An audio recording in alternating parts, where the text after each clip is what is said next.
There is a solution for reaching the vast, unreached places of the earth. There is a remedy that will completely turn the world upside down and revolutionize the entire workings of the church. It is aim lower, think smaller, give up, and go have a cup of coffee.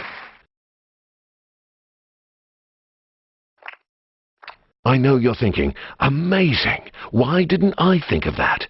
But to fully understand the depth of this life-changing statement, you need a bit of background. Our sun is but one of billions of stars in the universe, and our world is but one of the smaller objects circling that sun. On our planet, there are over 2 million different species identified so far. Half of the species on Earth are insects. There are 10,000 species of trees and 15,482 different kinds of fish. Our planet is teeming and alive, and yet despite our best efforts to search the stars, not an ounce of life has been discovered anywhere else, not even the tiniest bacteria. Nothing. But as a human, the entire message of the Bible, Jesus, salvation, and everything else that we call the gospel was written for you and for every other human being. The only problem is that not every human has had a chance to hear it yet. 6 billion humans currently inhabit the planet and live there for a worldwide average of 67 years each. Of the entire population of Earth, about 1/3 have ready access to the gospel because of where they live. At the same time, a further third have never even heard the name of Jesus in any way that they could respond to. That gives us an average of 67 years to get to every single one of them, which would be easy if they all lived in your streets, but your language and went to the same baseball matches. To make matters more difficult, we actually have considerably less than 67 years to reach people. An extraordinary fact about humans is that the older they get, the more set in their ways they become. This means that if one believes and follows Jesus as a young human, they will likely do so until they die, and of course, afterwards as well. On the other hand, if a human does not hear about Jesus as a child, they will most likely never follow him. Right now, only 15% of global mission giving goes towards children, even though 60 to 80% of all responses to the gospel are made by children.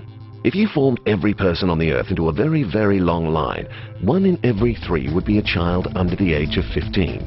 We will be more effective as we explore why Jesus said, "The kingdom belongs to such as these." Our first challenge in the Great Commission is to aim at a lower age. We must aim lower.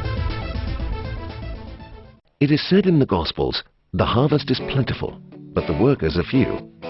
Already across the world, many are seeing that there is a role that children and young people play as workers in the harvest.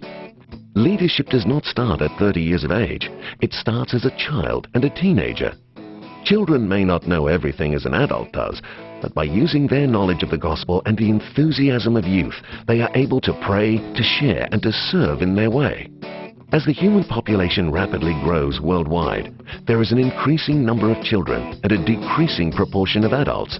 The only way to keep up with the worldwide boom of children is to equip other children to reach them.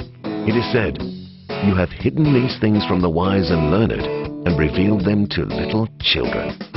Think smaller. When you look at the church throughout the whole world, you'll see some parts that are well-equipped, well-resourced, and relatively wealthy, and yet have little or no growth.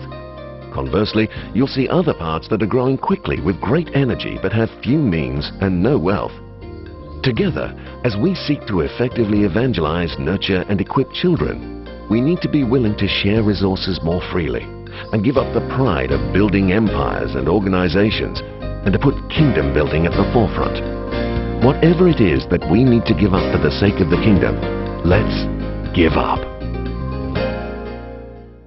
It is said that the body is a unit, though it is made up of many parts, and that Christ is the head. No one part can do the job alone. No one part has all the answers, the resources, the creativity, or the mandate to do it all. We are a body. When one part suffers, we all suffer.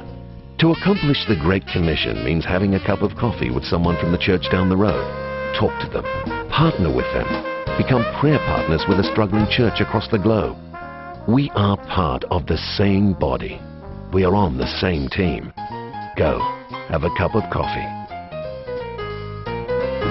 A large part of the Great Commission will be accomplished when we aim lower, think smaller, give up, and go have a cup of coffee.